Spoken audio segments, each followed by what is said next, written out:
empezar con nuestro bloque electoral. Estamos aquí en estudios con Alberto Sánchez Aizcorbe, candidato a la alcaldía de Lima. ¿Cómo está? Buenas tardes. Muy bien, Fiorella, gracias por la invitación. No, de nada. Estar acá.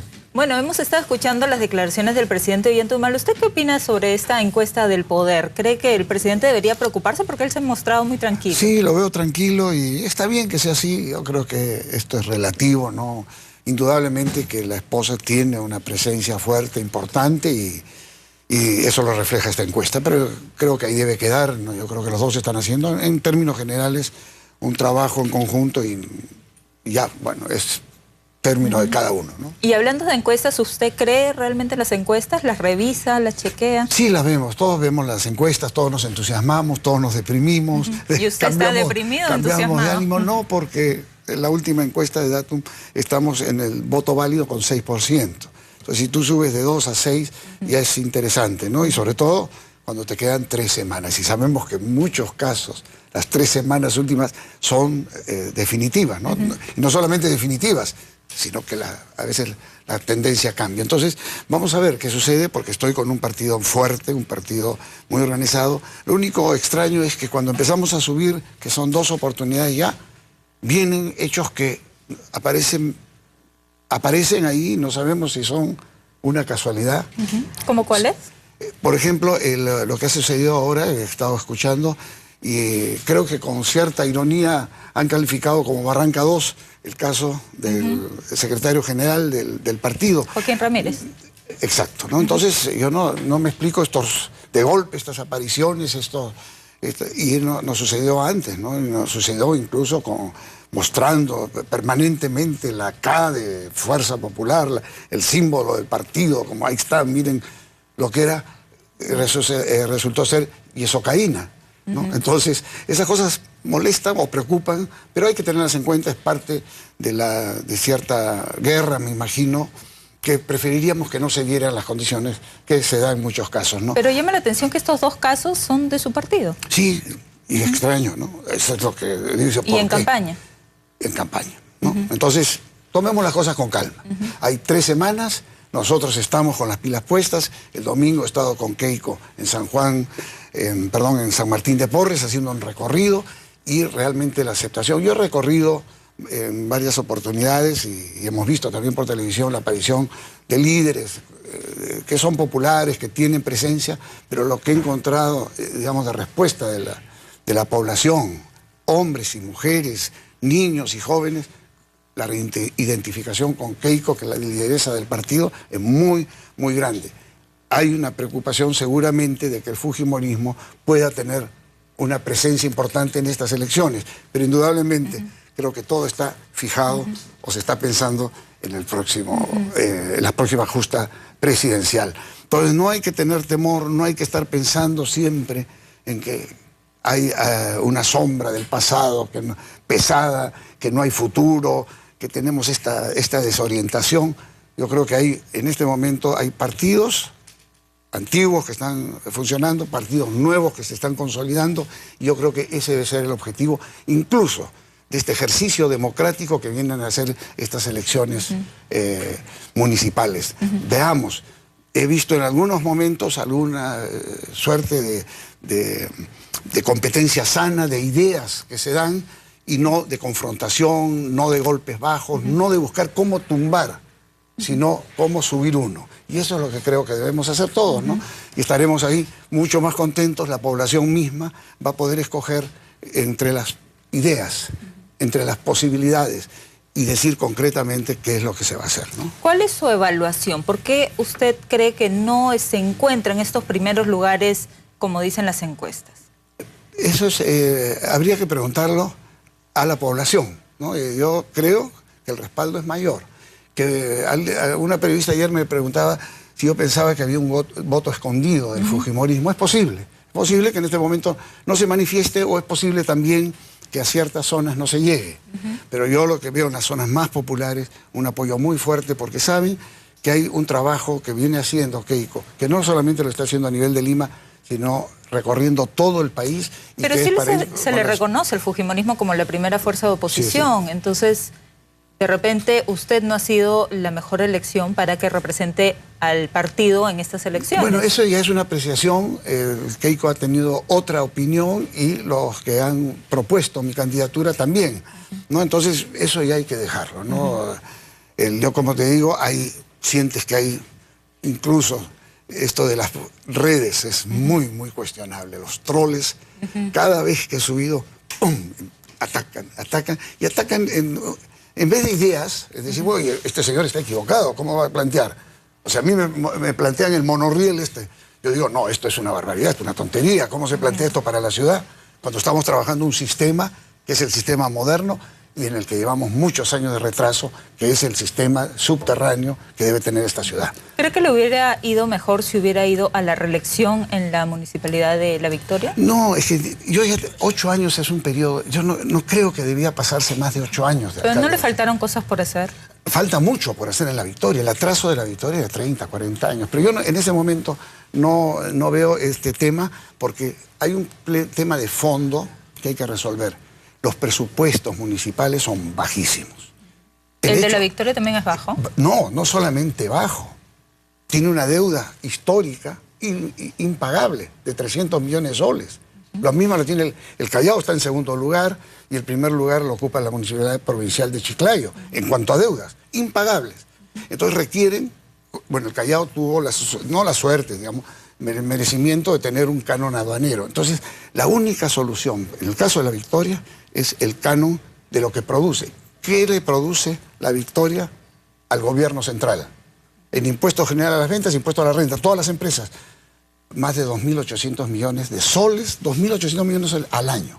¿Cuánto recibe La Victoria? 6 millones. Entonces, todo otro es el esfuerzo que hemos hecho para que los honorarios se paguen puntualmente y no 5 meses atrasados como lo recibí. Que se paguen ciertas deudas en la medida de las posibilidades, sobre todo las deudas sociales. Que se organice, ¿no?, todo el sistema administrativo en que no existían archivos, ¿no?, zonas muy complicadas y también una informalidad enorme. Y la presencia de la parada, ¿no?, que tergiversaba todo. O sea, un espacio que había sido creado para atender a una población de 2 millones de habitantes se iba a atender a 10 millones, imposible. Nosotros necesitábamos, por ejemplo, los baches, las pistas, los huecos, necesitamos 200 millones de soles. ¿Cómo lo ibas a hacer con una ejecución presupuestaria que la recibí en 30 millones de soles al año? Imposible. Lo hemos llevado casi 80 millones este año y tuvimos que trabajar con el gobierno central, no me arrepiento por supuesto, y con el gobierno metropolitano para que arreglen las principales vías. Y hemos arreglado las principales vías. Lo que pasa es que todas las vías interiores no alcanzaba el presupuesto. ¿Y llegando a Lima la situación podría ser distinta o es una situación similar? No, en Lima, por lo pronto, tienes 1.800 millones de soles al año. Bogotá, la ciudad de Bogotá tiene 8.000 millones de dólares. Entonces, ahí te das cuenta. Entonces, tienes obras, por ejemplo, el Metropolitano no debió hacerlo la Municipalidad Metropolitana. El Metropolitano, como el tren eléctrico, debió hacerlo el gobierno central. Como lo hacen en las principales ciudades del mundo. ¿Y el corredor? El corredor, ese es un tema, digamos, sí municipal, que es secundario, porque los corredores deben ser de alimentación a los grandes flujos que los da el tren eléctrico, ¿no? Entonces ya tenemos una línea, se inicia la segunda y ya se han convocado los estudios de la tercera línea. No debemos parar. Entonces lo que tenemos que hacer como alcaldes metropolitanos es darle todas las facilidades y la planificación. Decirle, esto es lo que queremos. ¿No se debe suspender entonces? Porque Keiko Fujimori hablaba de suspender el servicio. No, ella habló, yo lo que entendí es que habló de suspender el siguiente paso, que era Javier Prado. Y felizmente hoy ya declararon que no va a Javier ¿Pero no Prado. sería más bien necesario que se implemente ya Javier Prado para que ya todo funcione? No, porque primero que funcione el corredor de la Avenida Arequipa. ¿Qué se debería arreglar en el corredor? Ya la revisión, hoy escuchaba a la alcaldesa de San Isidro que me mencionaba, y con toda razón, que hay un proyecto de hace 20 años, que hay una concesión entregada ya a la empresa privada, una convocatoria que se realizó, que la ganó, tengo entendido, Graña y Montero, que es un gran zanjón, o en la parte de San Isidro techado que va hasta el aeropuerto. Entonces definamos si por ahí va a ir el corredor o va a ir el subterráneo. Y qué es lo que propone esta iniciativa privada, porque para que no haya peligro de superposición o que no se puedan realizar porque ya hay derechos adquiridos. Toda esa confusión no es buena.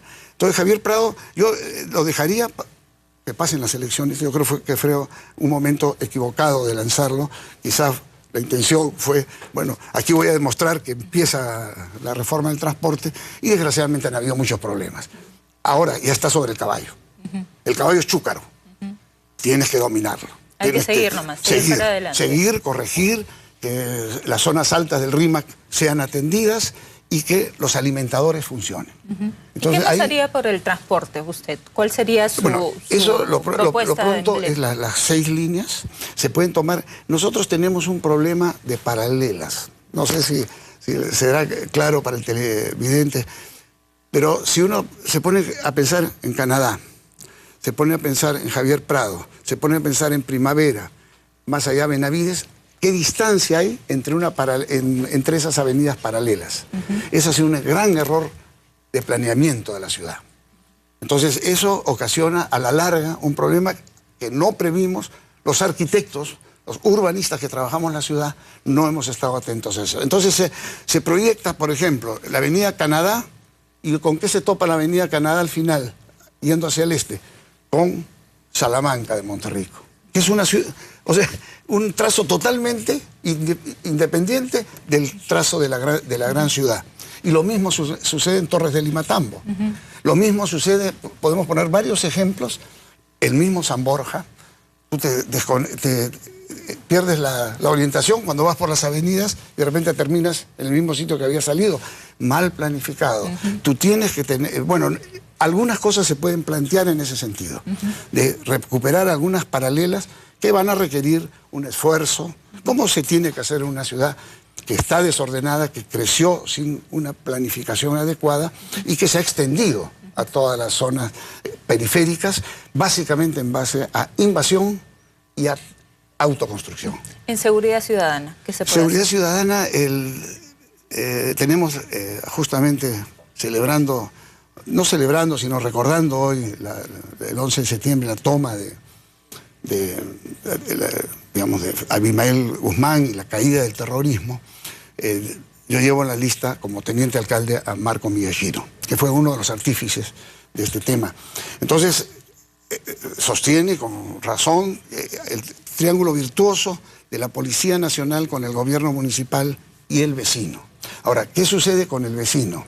En las zonas más, más ricas de la ciudad hay las facilidades económicas como para poner todo un sistema de cámaras, para potenciar el serenazgo, aumentarlo, tenerlo bien pagado, y sin embargo en la mayoría de las zonas de la ciudad que no tienen esa condición económica, no hay presupuesto suficiente. Entonces, ahí nosotros hemos propuesto, y ya tenemos en funcionamiento en Apolo, en La Victoria, como programa piloto, la alarma comunitaria. La alarma comunitaria atiende una cuadra, en los dos frentes, o sea, una sola sirena de alarma, digamos, manipulada por 4 vecinos. Entonces, con eso integramos a la población y es muy disuasiva. Pero ese es un aspecto, ¿no? Un aspecto concreto que puedes, con bajo costo, atender a toda la Lima metropolitana. Y el segundo es, claro, ya el tema de la transformación de la cultura, o sea, en base a la cultura y que el Estado esté presente en las zonas más alejadas, más difíciles, pero poniendo núcleos de desarrollo cultural, económico y deportivo en lo que llamamos parques biblioteca, que es el modelo de Medellín. Medellín, en la época de Pablo Escobar, tenía 350 muertos por 100.000 habitantes, por la violencia, y lo redujo a 27, o sea, el 8%, con primero un planteamiento integral y estos núcleos que nosotros proponemos 4 por año, a razón de una inversión de entre 10 12 millones de soles por núcleo, y 1 millón para que se mantenga. Y vamos a inaugurar en diciembre en La Victoria el primer parque biblioteca. Bien, señor Sánchez Seiscorbo, el tiempo es tirano en televisión, lamentablemente, pero muchísimas gracias por haber venido. Ojalá que tenga suerte para las elecciones. Vamos ahora con información de último minuto.